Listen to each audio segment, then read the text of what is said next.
Dobrý deň, milé dámy, vážení páni. Ja som teda tak, ako povedal pán konferenciér, že som prišiel v zastúpení pána profesora Sinaja, ktorý je môjim priamym nadriadením ako vedúci katedry bezpečnosti a kvality na Technickej univerzite, ale zároveň aj prezidentom Združenia automobilového priemyslu v Slovenskej republike. A teda vypracovali sme spolu taký náš príspevok, ktorý síce vyzerá tak digitálne zámerne, pretože celá táto téma tejto konferencie sa nesie v takej digitálnej forme.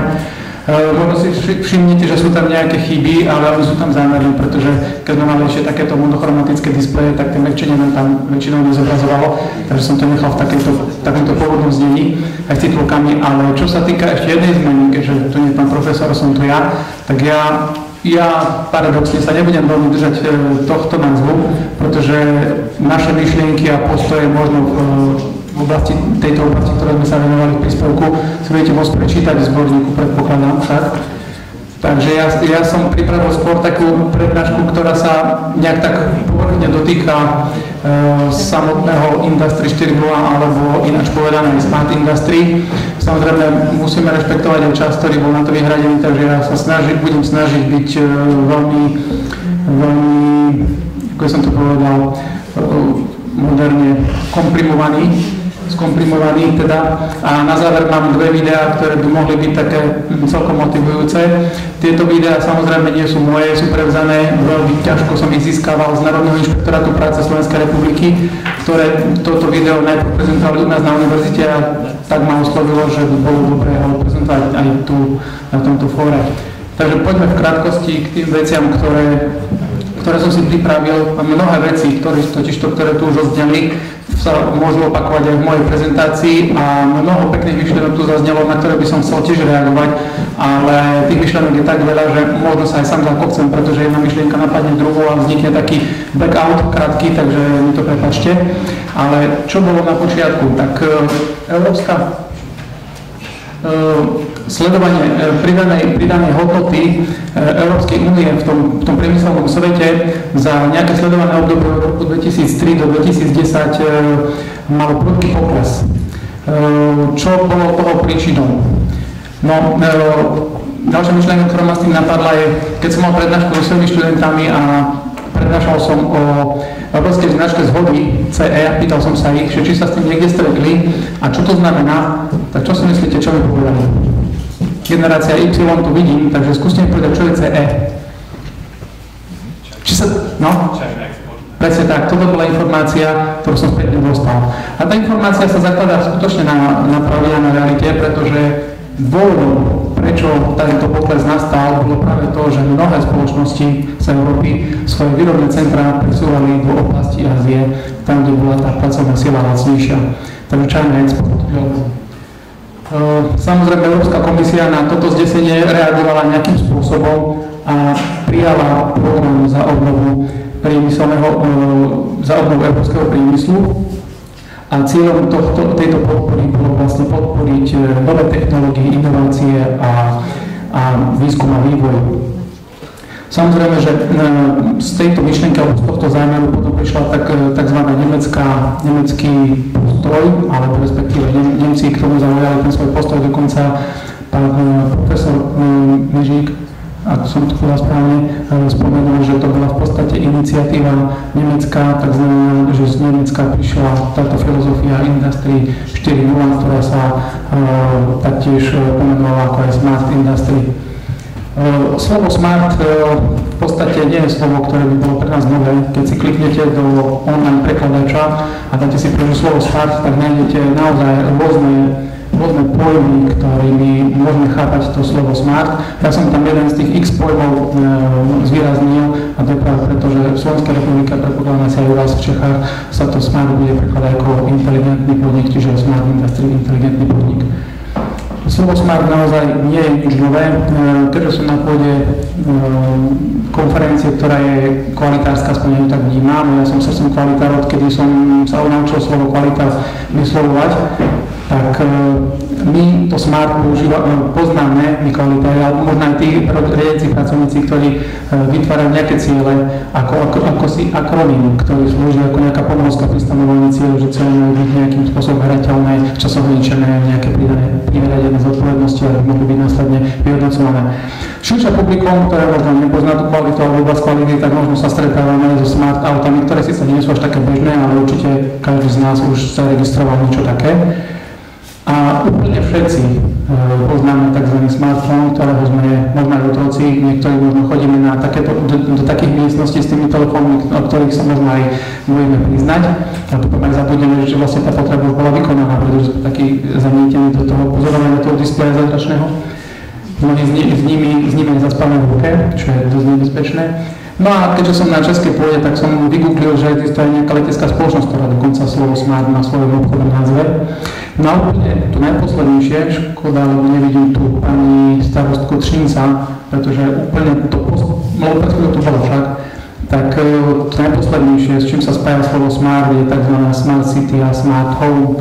To znamená, dnes už neviem ako u vás, ale na Slovensku ma už zaplavujú maily zo strany slovenského plynárenského priemyslu pod skratkou SPP, vám možno niečo viac povie, alebo slovenských elektrární, ktoré ponúkajú nejaké inteligentné riešenia, ako inteligentne riadiť domácnosť na diaľku. Máme billboardy, kde viete kontrolovať svoje deti, kedy prišli domov, či niečo nehorí, pretože sú tam rôzne snímače a v podstate o tom to bude aj v tom Industry, čo to znamená industry? Industry je v podstate odvetvie priemyselnej výroby. V zásade ho rozdeľujeme na dve základné skupiny, na ten ťažký priemysel a ľahký priemysel. V zásade je to získanie nejakých zemských zdrojov, živočíšnych rastlín, následné spracovanie, takisto aj výroba a distribúcia energie. To sú nejaké základné veci. A teraz si to spojíme dokopy Smart Industry.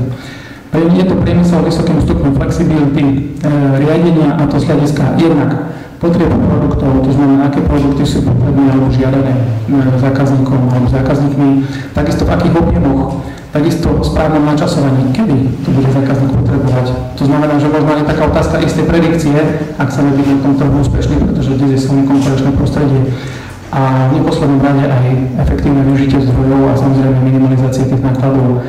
No a cieľ rýchlej tej reakcie na tie požiadavky zákazníka. Táto myšlienka, ktorá tu je zobrazená na tomto slajde, v podstate znie možno ako niečo nové, ale ono to vôbec nové nie je, pretože keď pôjdeme do 80. rokov, tak síce v našich zemepisných šírkach táto spoločnosť znova nič nepovie, ale tí, čo trošku cestujete a máte prehľad, tak viete, že Walmart je veľká obchodná sieť v Amerike alebo na americkom kontinente a v 80. rokoch prišiel majiteľ tejto siete s myšlienkou tzv. Zákazníckej karty.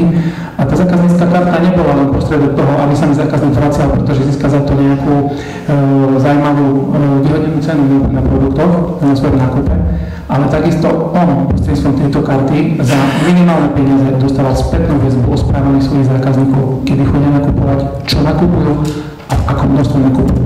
A ešte raz sa pozrite vyššie na tieto výražky a dostanete úplne znamienko rovnása.